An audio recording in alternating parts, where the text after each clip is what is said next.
Je m'appelle Anthony Robert, je suis responsable de la conservation et du développement des produits numériques au musée de préhistoire de Sauges. Pour Rochefort, en tout, il y aura 12 visiteurs.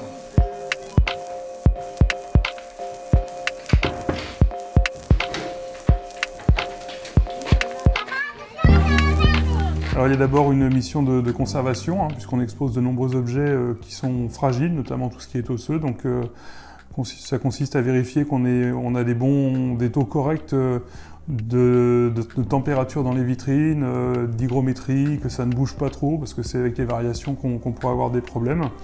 Et puis de prendre les mesures adéquates si un souci est constaté.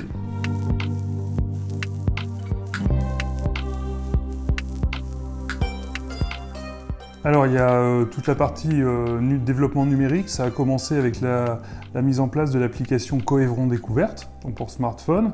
Après, on a développé différents produits qui fonctionnent sous des casques de réalité virtuelle. D'ailleurs, on a présenté cela plusieurs années de suite à Laval Virtual.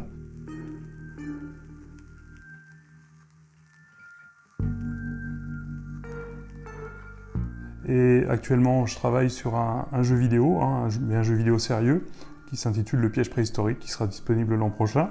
Pas de neige, pas de mammouth, ni de troupeau de rennes. Il doit y avoir eu un problème pendant le voyage dans le temps, car nous ne sommes assurément pas à l'époque de la décoration de la grotte Mayenne Science.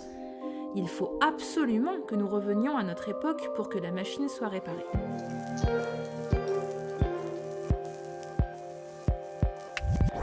Donc j'ai aussi des missions de médiation qui consistent à animer des ateliers pédagogiques, soit à destination des scolaires ou à destination des particuliers, comme les ateliers Mercredi Tipeee qu'on fait cet été.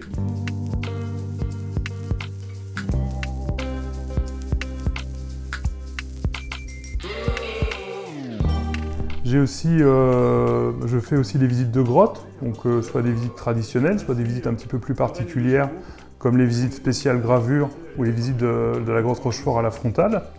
Et puis enfin, je peux animer les différentes visites thématiques du musée à destination des scolaires. Alors parmi les visites que l'on propose, les visiteurs apprécient énormément la visite de la grotte Margot, dite spéciale gravure. Alors c'est une visite qui dure 1h30, 2 fois le temps d'une visite traditionnelle, où on a juste un petit nombre de visiteurs avec nous, ce qui permet de montrer quasiment toutes les gravures qui sont montrables dans la cavité, d'aller vraiment dans les recoins pour voir des dessins préhistoriques que l'on a rarement l'occasion de faire découvrir aux visiteurs, parce que souvent il faut montrer à chaque personne, une par une, le dessin en question. Donc là, on est quand même sur une empreinte d'un homme qui vivait il y a 25 000 ans avant notre ère. Par rapport surtout au développement numérique, l'intérêt c'est que les habitants des Coevron puissent avoir à disposition les outils les plus au goût du jour, les plus techniquement tout ce qu'il y a de plus à la pointe.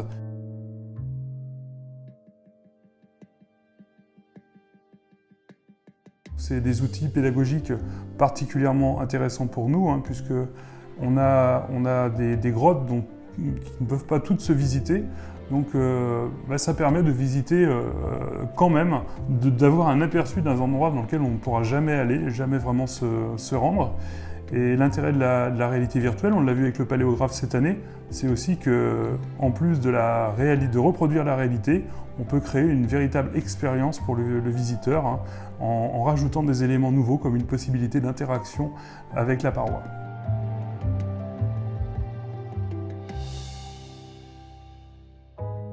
Alors moi, ce qui me plaît vraiment de plus en plus, c'est tout ce qui est lié au numérique, parce que c'est assez nouveau pour moi. Je me forme depuis que je suis arrivé au musée de Sauges sur les logiciels et les techniques. Ce qui est plaisant, c'est de pouvoir créer des choses et puis surtout de ne pas être tout seul, parce que en fait, il y a des collègues qui participent aussi à cette création. Par exemple, Clémentine, qui fait la voix du personnage principal du jeu vidéo. On travaille aussi avec Julien du service informatique qui va nous concevoir les PC pour faire tourner le jeu, qui vont avoir un aspect assez spectaculaire, qui devrait normalement plus ressembler à un moteur de machine à voyager dans le temps qu'à un PC normal. Donc c'est tout ça qui est plaisant, c'est de construire ensemble ce que l'on va proposer au public.